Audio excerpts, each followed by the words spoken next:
ആലപ്പുഴ ബീച്ചിൽ നടന്ന കാർണിവലുമായി ബന്ധപ്പെട്ട ക്രമക്കേട് നടന്നിട്ടുണ്ടെന്നും അന്വേഷണം വേണമെന്നും ആവശ്യപ്പെട്ട നഗരസഭാ കൌൺസിൽ യോഗത്തിൽ ബഹളം. ഉദ്യോഗസ്ഥ തലത്തിൽ ക്രമക്കേടുകൾ നടന്നിട്ടുണ്ടെന്നും അതിന് പഴികൾ കേൾക്കേണ്ടി വരുന്നത് കൌൺസിലർമാരുമാണെന്നും പ്രതിപക്ഷ കൌൺസിലർ അഡ്വക്കേറ്റ് റിഗോ രാജു അഭിപ്രായപ്പെട്ടു.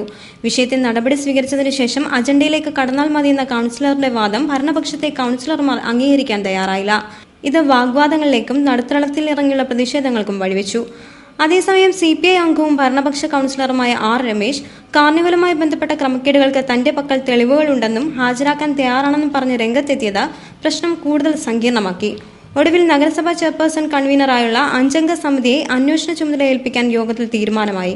അതേസമയം 2 ലക്ഷത്തിന്റെ രസീത് നൽകി 2.25 ലക്ഷം രൂപ കാർണിവൽ നടത്തിപ്പുകാരിൽ നിന്ന് കൈപ്പറ്റിയെന്നും കഴിഞ്ഞ വർഷത്തേക്കാൾ കുറഞ്ഞ തുകയ്ക്കാണ് ടെൻഡർ നടപടി നടത്തിയതെന്നും അടക്കമുള്ള നിരവധി ആരോപണങ്ങളാണ് യോഗത്തിൽ കാർണിവലുമായി ബന്ധപ്പെട്ട് ഉയർന്നു വന്നത്.